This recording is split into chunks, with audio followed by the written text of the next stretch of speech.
sagot ay kapayapaan.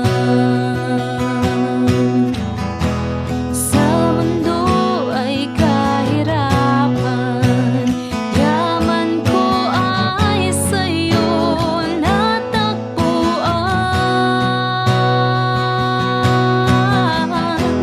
Salita mo panghahawakan ko, salita mo tapat at totoo, lahat ay nasa'yo. Sapat sa buhay ko, salita mo ay nararanasan ko. Salita mo panghahawakan ko, salita mo tapat at totoo, lahat ay nasa'yo. Sapat sa buhay ko, salita mo ay nararanasan ko. Jesus, ikaw ang salita ng buhay. Tanging ikaw ang nagbibigay kahulugan sa aking buhay. Salita mo panghahawakan ko, salita mo tapat at totoo, lahat ay nasa'yo. Sapat sa buhay ko, salita mo ay nararanasan ko. Salita mo panghahawakan ko, salita mo tapat at totoo, lahat ay nasa'yo. Sapat sa buhay ko, salita mo ay nararanasan ko.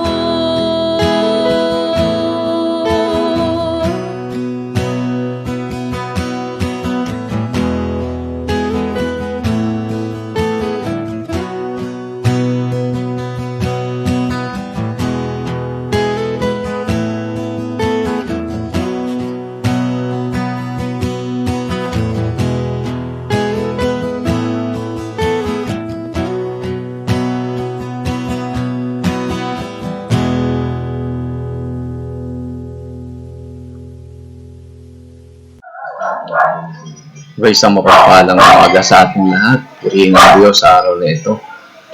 Nais kong magbahagi ng salita ng Diyos patungkol sa pagpapahalaga sa kanyang salita. So, ang ating pong talata ay manggagaling sa aklat ng 2 Timothy chapter 4. So, basahin ko po sa inyo. Sa harap ng Diyos at ni Kristo Jesus na hahatol sa mga buhay at sa mga patay alang-alang sa kanyang pagdating bilang hari. Okay. Inatasan kita, ipangaral mo ang salita ng Diyos. Pagsikapan mo gawin yan, napapanahon man o hindi, limutin mo at pagsabihan ng mga tao at palakasin ang kanilang loob sa pamamagitan ng matiyagang pagtuturo. Sapagkat darating ang panahon, hindi na sila makikinig sa wastong katuruan, sa halip susundin nila ang kanilang hilig. Maghahanap sila ng mga tagapagturo na walang ituturo kundi ang ibig lamang nilang marinig. Verse 4.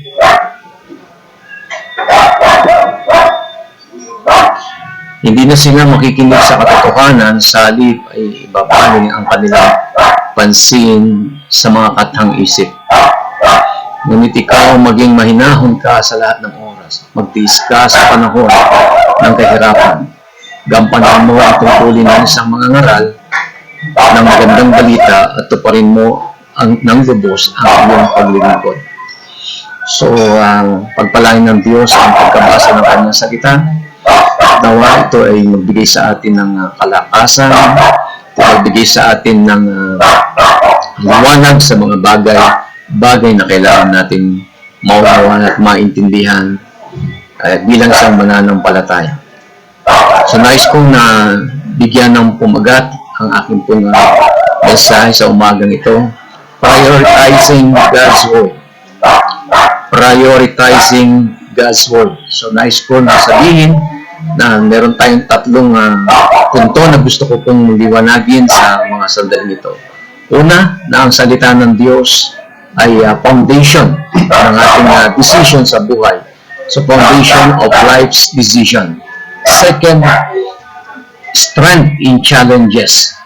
Ito ay nagbibigay ng higit na katatagan sa mga nangyayari sa ating buhay. At ang pangatlo ay ang paglago sa ating spiritual na buhay. So, ang sabi ni Pablo kay Timoteo na ang salita ng Diyos ay kailangan maipangaral. Una, dahil ito ay mabuting balita na sinasabi ng Biblia. So, ipangaral mo ang salita ng Diyos. Pagsikapan mong gawin iyan, napapanahon man o hindi. So, may mga pagkakataon na ang salita ng Diyos ay hinahanap ng tao o ito ay napapanahon. Ngunit darating ang time na panahon na hindi na ito ay pagsusumikapan pa ng isang mananampalataya. At diyon yung pagkakataon na dapat ito ay maipangaral. So, prioritizing God's Word. Lahat tayo ay nakakaunawa o nakakaintindi kapag sinabi natin prioritizing. Pero bilang isang anak ng Diyos, ang isa sa pinakamahalaga na ating pong dapat na halos pagtuunan ng pansin araw-araw ay ang kanyang salita. Mismo sinabi ng Panginoon, man shall not live by bread alone, but by every word that proceeded out of the mouth of God. So, ang una, na ang salita ng Diyos na dapat nating i-prioritize dahil ito ay pundasyon ng ating mga decision sa buhay. So, when we say that it is a lifespan decision or foundation of life's decision, even as King David wrote it in the book of Psalms 119, verse 105. And it says that the Word of God is a lamp to our feet and a light to our path. So lahat tayo ay mayroong kanya-kanyang ginagalawan sa ating buhay bilang anak, bilang magulang, bilang empleyado, bilang isang businessman, o anumang uri, o anumang kalagayan na maaaring kailangan natin na magkaroon ng tama o maayos na pamamaraan.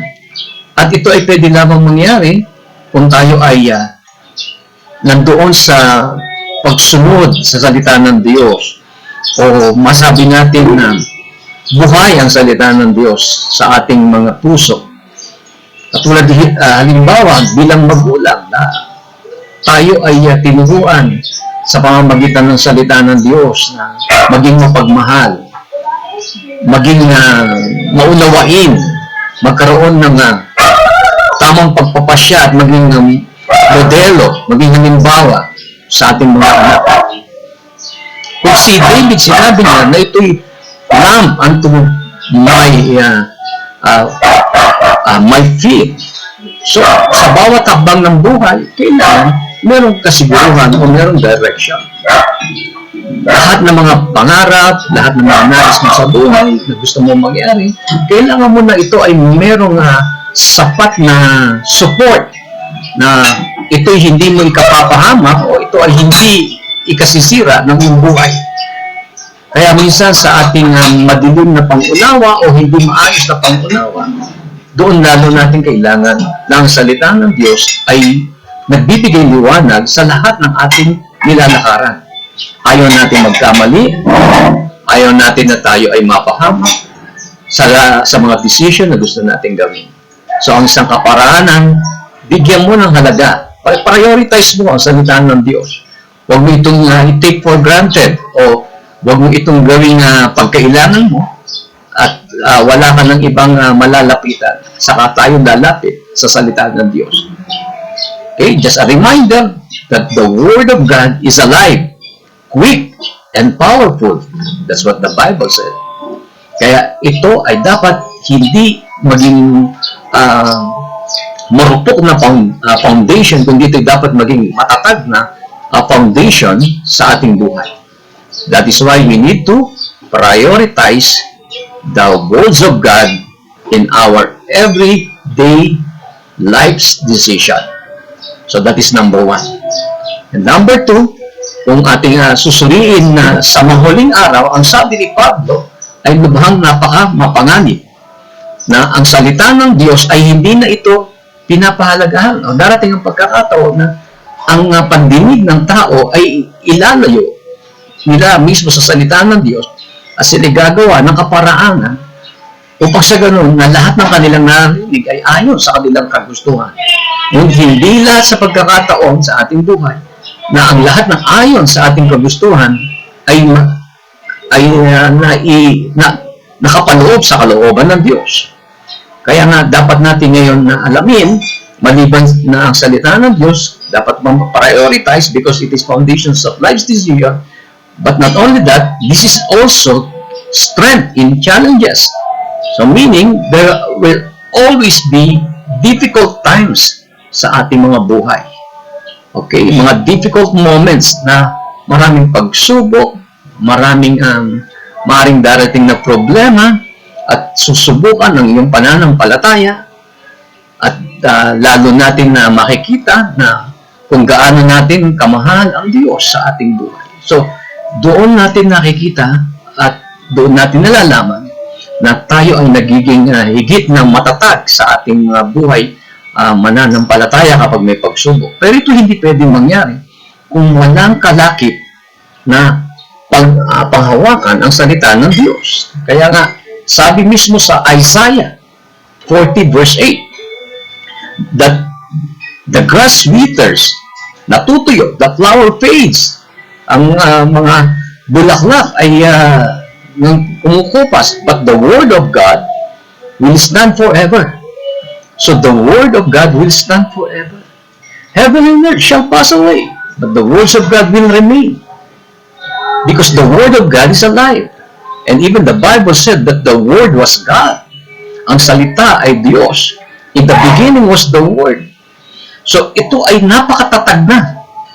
Kung meron man tayong foundation na dapat nating panghawakan, walang iba kundi ang salita ng Diyos. So, there will always be challenges sa buhay. Pero lahat ng challenges na yan, lahat ng pagsubok na yan, ay lalong nagbibigay katatagan sa ating buhay mananampalataya. Kaya, ang mga salita ng Diyos, ito ang nagbibigay sa atin ng higit na katatagan. Dumating man sa pagsubok, ang salita ng Diyos, ang ating kalakasan. Mismo ang Panginoon nagsasabi na tayo ay hindi. He said that He will never leave us nor forsake us. In fact, the Bible said that Christ in you, the hope of glory. So, nasa puso natin ang Panginoon. Kaya nga, kung may mga pagsubok, lagi na riyan ang Diyos, lagi na riyan ang Panginoon. Lagi na riyan ang kanyang mga salita na lalo nagiging o nagbibigay sa atin ng katatagan. Kahit na mahirap, pag narinig mo ang salita ng Diyos, napapaalalahanan ka, nasasaway tayo sa mga maling nating decision sa buhay, nabibigyan tayo ng paalala, nare-rebuke tayo.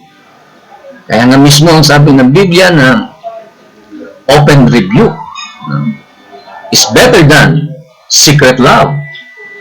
So dahil ang salita ng Diyos ay katotohanan, minsan masakit ang katotohanan, pero ang katotohanan ng salita ng Diyos, ito nagbibigay sa atin na higit na it purifies us. No? Na ang salita ng Diyos, yung buhay natin nagiging maayos. Hindi tayo lagi na nagkakaroon ng mga hindi lamang maling decision. No? maging sa mga um, maling pag-iisip, yung mga doubt, nawawala. No?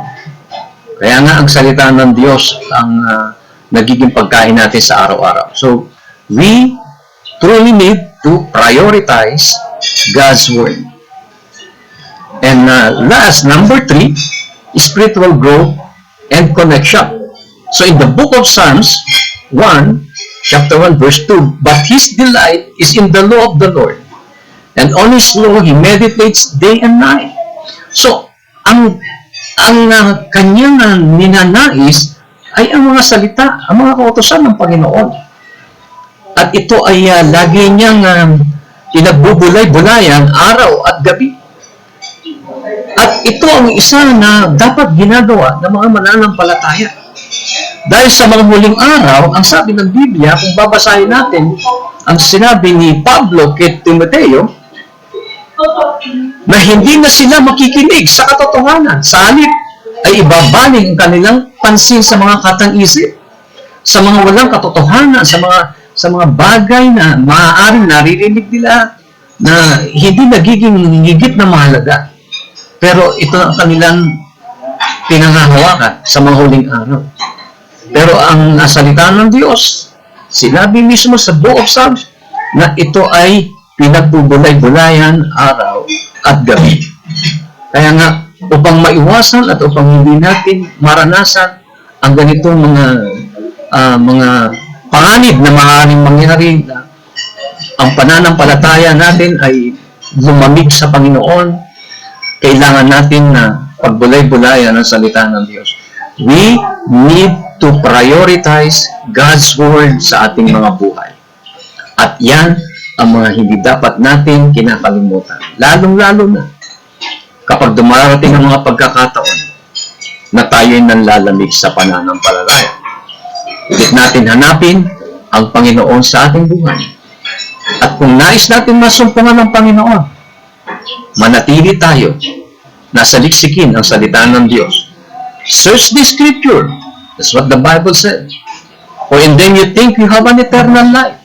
So, ang buhay na walang hanggan, walang ibang pinanggagalingan maliban sa salita ng Diyos. Kaya nga kung ating pong bibigyan ngayon ng pansin ang mensahe ng Panginoon, prioritizing God's Word, let us think, mag-isipan po natin na sa araw-araw ng ating pamumuhay, wag nating kaligtaan na ang salita ng Diyos ang ating kalakasan. Ito ang ating liwanag, ilaw sa ating mga nilalakasan. Kaya kapatid, salamat sa Panginoon na ang kanyang salita ay patuloy na buhay sa bawat isa sa atin. Kaya sa mga oras na ito, ang pagpapala ng Diyos ay tanggapin ng bawat isa. At nawa ang kanyang salita, ito'y tumimo sa ating mga puso, sa ating mga isip. Kaya ikaw kapatid, ang salita ba ng Diyos ang pinaprioritize mo sa iyong buhay? O isa sa mga pinaprioritize mo sa iyong buhay? Sa umagang ito, yan po ang aking dalangin. So isang mapagpalang araw, mapagpalang linggo sa ating pong lahat. At ang aking dalangin na ang Diyos ay patuloy na sa inyo, ay sumubaybay at kayo'y pagpalain sa inyong mga buhay. Maraming salamat sa umagang ito. At ang Diyos nawa ay mapuri, maluwalhati sa bawat isa sa atin. May God bless you all. Salamat po.